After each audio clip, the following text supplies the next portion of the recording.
How do I know whether my company is growing or not? Man, this is such a good question. So, shameless plug.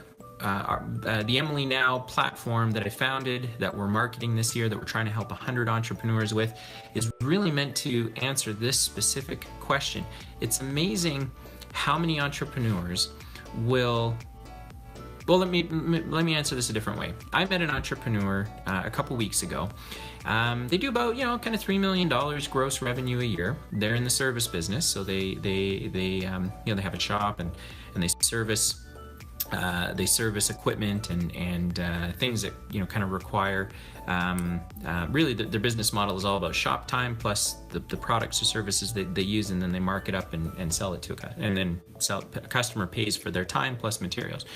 So this particular entrepreneur run his business for a bunch of years, about $3 million gross revenue, and he says to me, "Man, we're growing and things are great." And I said, "Oh, well, tell me how you're growing. How do what does that look like?" "Oh man, we could use like 8 more people." So I took out my pen and I hadn't seen his financial statements, but we were having a conversation because he's looking to do some things with his business, and so we were introduced to each other and yada yada. So he says to me, business is really good. We did $3 million. I said, "Great. Well, how much is left? Like at the end of the day, what's your bottom line?" He says, "Oh, I don't know." He's doing the math and he says, "Well, last month we did this and this." He says, "I don't know, maybe maybe $150,000. I said, "For $3 million worth of revenue, you keep $150,000? He says, "Well, yeah, and I pay myself, a couple $100,000 a year." And I said, "Wow." I said, "First of all, a small business has to figure out how to at least leave 15% net on their bottom line. And so for a $3 million business, at a minimum, there should be $300,000 on the bottom line. In fact, there should be $450,000 on the bottom line, not 150, but that's a perfect world." So all of a sudden, he's a little bit annoyed and I said to him, "Well, here's how the math works. If your margin's going to be less than 10%, and I'll just keep the math really simple. I said, if the math is going to be less than 10%, then here's some challenges you're probably having in your business right now." I said, do all of your customers pay you on time or on terms? And he says, "Well, some of them pay us on time, like they pick up their vehicle today. We have other fleet work that we do, and they pay us on 30, 60, 90 days." And I said, "Okay, so here's what happens. If your business is making less than 10%, when you factor everything in, what's the longest time it's taken for someone to pay you?" He says, "Well, like 90 days, some push, And I said, "How much of your revenue does that particular customer represent?" And he said, "Well, I don't know, like 20% of my revenue." I said, "Well, every time payroll comes up, in the months that you run 3 payrolls," I said, "does that cause a little bit of stress and anxiety?" He says, well, yeah. I said, "Well, that's because you don't have enough cash in the bank from the business you're doing now to properly float your business. So you might be measuring your $3 million up from $2 million the year before, up from $1 million the year before that, and think that you're growing. But the truth is, the top line doesn't mean everything. It's good to see that the top line is growing, but if the bottom line isn't growing, if you haven't hit that point of inflection where for every dollar you earn, you don't have the same proportionate costs, that's where you got to focus on first. So tell you what, why don't we sit down and figure out how to get you $450,000 out of $3 million worth of revenue, instead of figuring out how to add 8 more people to your team to maybe double up your revenue, but your net profit isn't going to double up. It's not linear like that.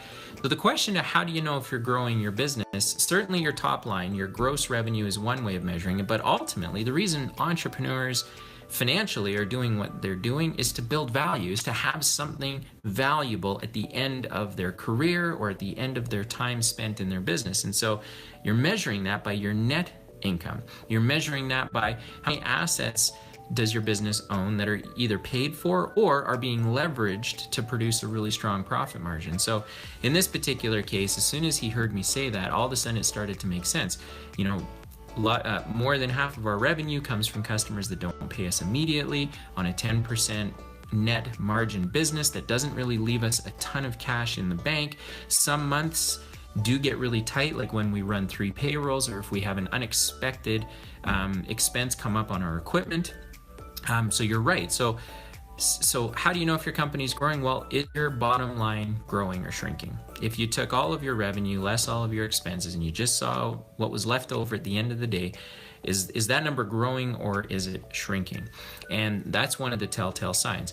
Also, looking at your balance sheet, and this is a little bit technical and maybe a little bit abstract, but you can look at that line called shareholder equity or retained earnings, and you can measure it from year to year, and you can say, is that number growing? Are our assets growing? Are our liabilities shrinking? And is our shareholder equity growing? So, and I think a lot of I think a lot of entrepreneurs struggle with that. I think when you're a really large organization, you've got lots of smart people around you to help you understand whether or not your company is growing. But when you're small, you may be misled into thinking your company is growing because you've got lots of sales coming in. Your sales are exploding. But because you don't really know what the effect is on your bottom line, you don't really know if you're growing or not. And this is like classic. And again, I've fallen into this situation. You think that just because you're busy, just because you've got revenue, that all of a sudden you don't have enough people. So you hire another admin person or an office person, or you hire a salesperson and you give them a salary, and you just think somewhere it's going to come out in the wash. And it's not until the end of the year or until a period of time has gone by that the impact of that knee-jerk cost that you just incurred by hiring that new person or purchasing that new thing, it comes out in the wash and you go, well, that doesn't make any sense. Our sales grew, but our profit is shrinking. Why is that? Well, it's because as you took on those additional expenses, you didn't plan for them financially. You didn't really know if they were actually going to help add to your bottom line or take away. And so again, a lot of these things just require a little bit of thought. That's what we're trying to do this year. We're trying to help 100 entrepreneurs start, grow, fix their business, ultimately help them build something really, really valuable, or get them down the path of doing that. And being able to answer this question, how do I know whether my company is growing or not, is an important question to ask. But the answer doesn't necessarily come from our sales are growing. You want to know that your profit margin is growing. It's better to do $3 million at a 15% margin than it is to do $6 million at a 5% margin. Because when you've got a greater margin, you've got lots of room to weather the storm that may be coming in the economy, in your particular marketplace, with your product or your service, versus a business that is running at, say, a 5% margin. To me, that's just a make work exercise. As an entrepreneur, you're not making nearly enough money. I don't care what your gross revenue is.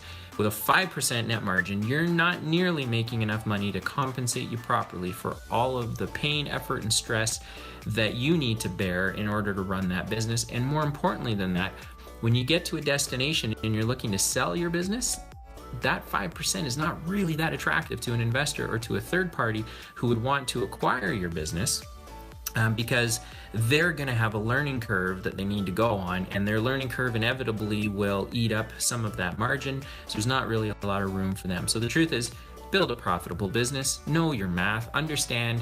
The first thing that this particular guy said to me a couple weeks ago, he says, well, it's impossible. There's no possible way we can get a 15% margin in our business. And as we started talking through just some very small suggestions, all of a sudden he went, holy crap, we could get 15% we could do 15%. That could really, and all of a sudden he was super excited. He was so excited, in fact, that he called me the very next day and he said, holy crap, if you could help us understand specifically how to get to 15% net margins, he says, that would change our life. He says, that would change my life as the entrepreneur. He says, that would change the culture of our company because we would know that we're not always acting under pressure. So let's get started.